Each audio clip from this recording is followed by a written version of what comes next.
What causes 90% of all slices? The club face. Most people are diving straight into changing the swing path. Maybe you don't need to. Make sure you check out this video and I'll show you how.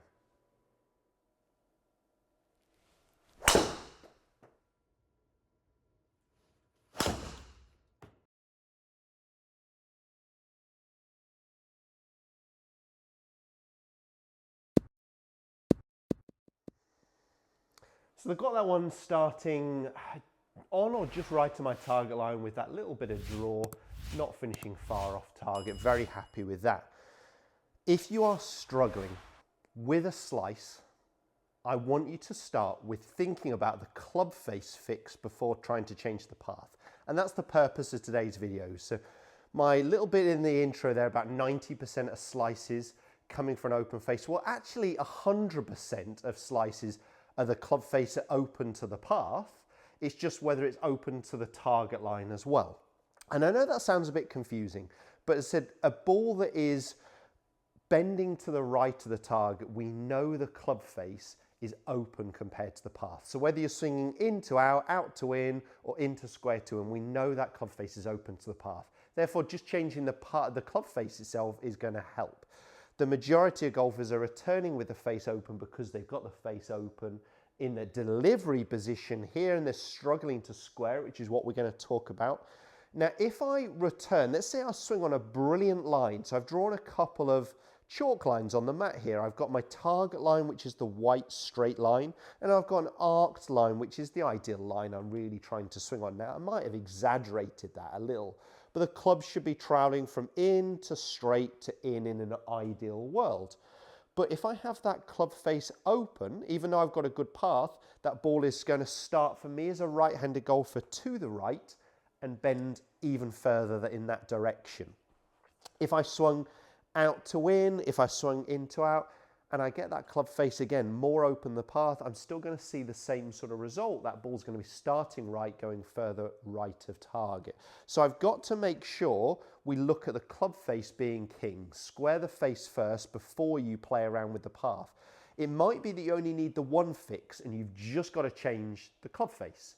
If you change the face and you're then hitting a shot that's starting very straight and then bending right, okay, we're going to dive in to change the path.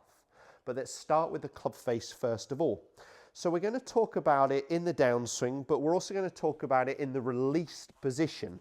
So on the movement through the golf ball. In terms of the downswing, and this is the technical part, so please bear with me on this one, and it'd be great if you can get it on video. The majority of golfers in the downswing have the club face open where the toe is up in the air, or worse still, perhaps in that delivery position, the club face is pointing more up towards the sky. Where do we want to see it? Ideally a little bit turned down so it's closer to matching your spine angle. That is the leading edge, and it can be a little bit harder to see with the driver on video because the club is curved. But we're talking about this sort of middle section of the bottom of the golf club here. We'd like that club face to be slightly turned down at that last pre-impact position when the club is parallel to the ground. There are some good players, of course, with the toe straight up. There isn't really any who are getting the club face pointing more up in the air. So if the face is open there, you've got to work really hard to square it. Now, when the club face is open at that position, we've got those wrists, or our lead wrist, in a very cupped position. So a cupped wrist position just starts to mean that my knuckles have almost gone in front of my wrist and my glove logo is pointing up towards my face. So the feel we're going to try and get there is that my knuckles stay behind my wrist and almost the glove logo is pointing behind me or behind me and slightly then down towards the ground. I don't want to start to get the glove logo pointing up towards my face because you can see how excessive that face angle is. So the wrist angles are really going to affect that club face position. If you've got a good enough camera that you can start to see where the club is before you hit the ball, fantastic. If not, you'll have to be a little bit led by the wrist angles. And you're trying to get the sensation that the knuckles are staying behind the wrist. So I would do some exercises where you allow the arms to drop and you're getting that feeling that my knuckles are staying slightly behind my wrist in that movement there. That allows the club to actually be behind my hands, but you can see the leading edge of the golf club is slightly turned down. Now, the reason a lot of golfers get this cupped position and this open face is they are pulling the handle down. And as I pull my hands down, my hands come in, the club goes out, my wrist ends up very cupped or an extension, and that face is very open. So I would look at the delivery position and try and get the knuckles behind the wrist and that club face more turned down. So I'm just going to start with getting into that delivery position where my knuckles are behind my wrist, the club face is more turned down.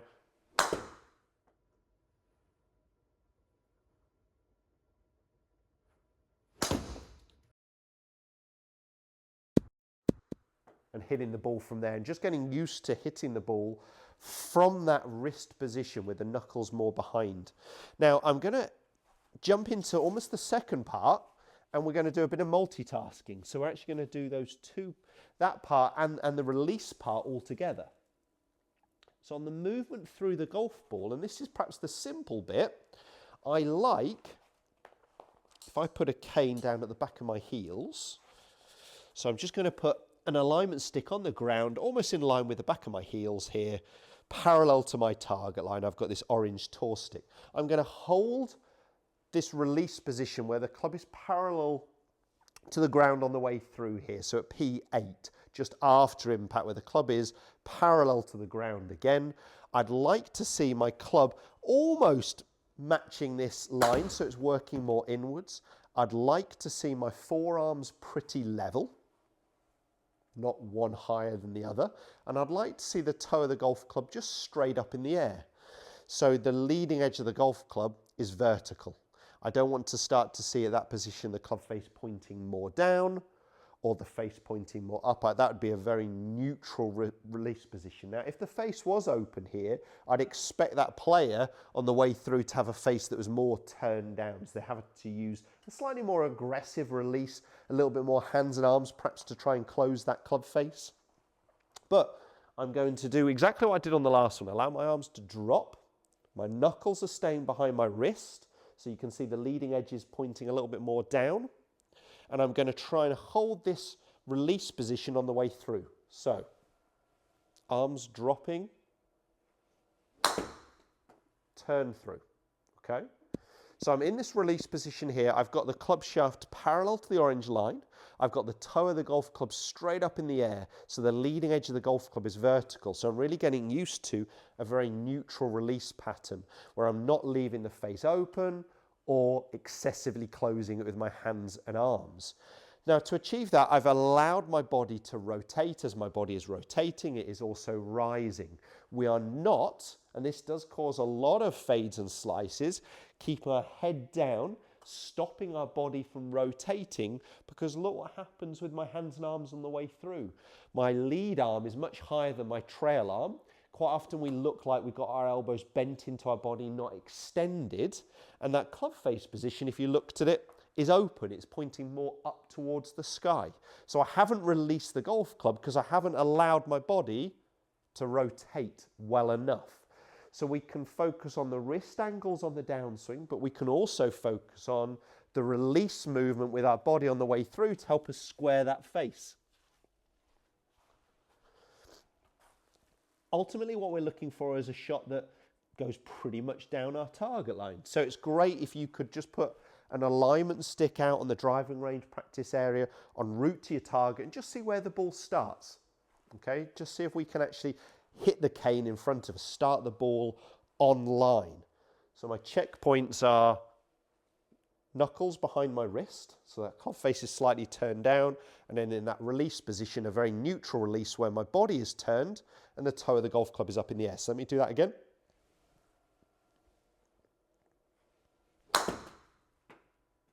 Okay, so these are pretty much starting down my target line. That was a little bit toey. But again, good neutral release position, getting the club going to the left, allowing my body to turn, getting that toe of the golf club vertical. So I'm starting to get used to squaring the face in a half swing, and then I build that movement up. So start with where your knuckles are and where that club face is on the downswing. But don't forget that release position, and it's great to get some feedback from video. If you're recording yourself from a face on camera and you're starting to see this lead arm very high, if from the downline camera you're seeing that club face pointing more up towards the sky, then I would really focus into this release position on the way through, getting used to your body turning to start to square the club face. So if I'm just going to demonstrate an out to in swing, but I'm going to release the golf club well. So I've turned my body, my forearms are very level, the toe of the golf club is up in the air. You would see that I'm hitting here a shot that is going straight left to target, a pull. That is the player that then needs to work on their swing path. But you won't know until you've tried it. You may just find fix the face, and you don't need to worry about the path because you're already hitting it straight. If you're not and you're hitting now a pull instead of a fade or a slice, then we've just got to now change the path.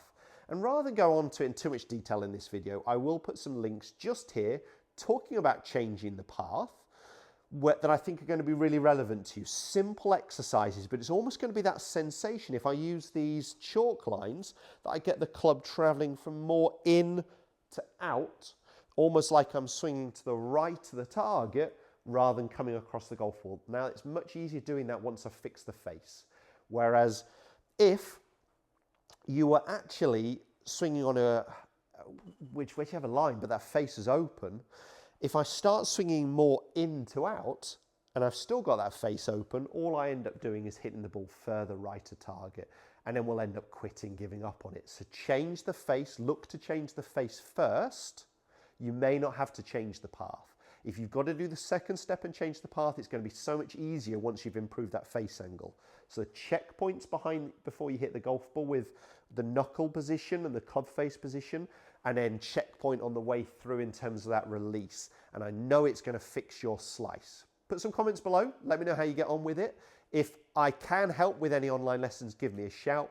Right now, YouTube is suggesting the next video of mine that is relevant for you, and it's just here. Click on it and check it out. And while you're at it, don't forget to subscribe.